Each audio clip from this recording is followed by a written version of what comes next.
یہ واقعہ حضرت عمر بن خطاب رضی اللہ عنہ کے دورن خلافت کا ہے۔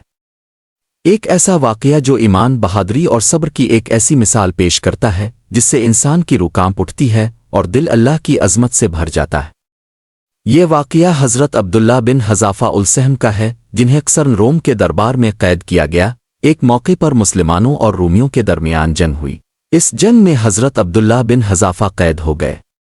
دشمنوں نے جب ان کے بارے میں پوچھا تو انہیں معلوم ہوا کہ یہ رسول اللہ کے صحابی ہیں۔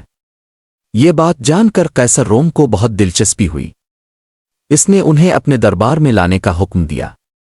قیصر نے کہا، اے عرب کے جوان، اگر تم عیسائیت قبول کر لو تو میں تمہیں اپنا وزیر بنا دوں گا۔ حضرت عبداللہ نے نہایت جلال سے جواب دیا، اللہ کی قسم، اگر تم مجھے اپنی ساری حکومت بھی دے دو تو میں ایک پل کے لیے بھی اپنے دین سے نہیں ہٹوں گا۔ قیصر نے ہنستے ہوئے کہا، میں تمہیں ایسے نہیں چھوڑوں گا۔ پھر اس نے انہیں قید کروا دیا اور بھوکا پیاسا رکھا تاکہ ان کا عزم توڑا جا سکے۔ قیصر نے ایک خوبصورت عورت کو ان کے قید خانے میں بھیجا تاکہ وہ ان کا ایمان متزلزل کر سکے۔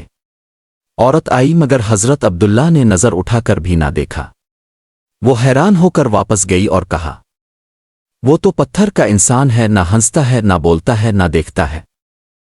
اب قیصر نے ایک بڑا برتن گرم کروایا جس میں الفابلتا ہوا تیل ڈالا گیا۔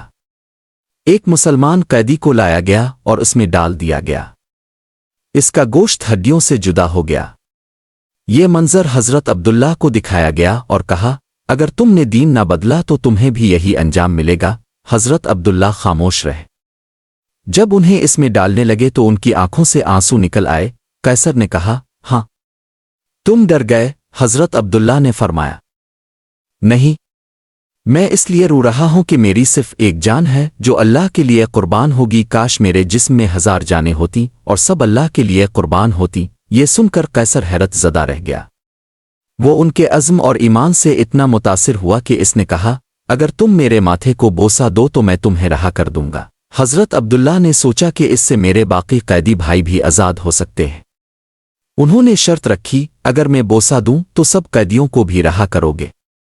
قیصر نے وعدہ کیا۔ حضرت عبداللہ نے بوسہ دیا اور سب قیدیوں کی رہائی ممکن ہوئی۔ جب حضرت عبداللہ مدینہ واپس پہنچے اور حضرت عمر کو یہ سب کچھ معلوم ہوا تو وہ بہت خوش ہوئے اور فرمایا، یہ بوسہ ایک صحابی نے کسی کافر کے ماتھے پر اللہ کے لیے دیا، اس میں شرم نہیں بلکہ فخر ہے۔ پھر حضرت عمر خود کھڑے ہو کر حضرت عبداللہ کے ماتھے کو بوسہ دیتے ہیں۔ سبق: ایمان کے بدلے دنیا کی کوئی چیز قیمتی نہیں۔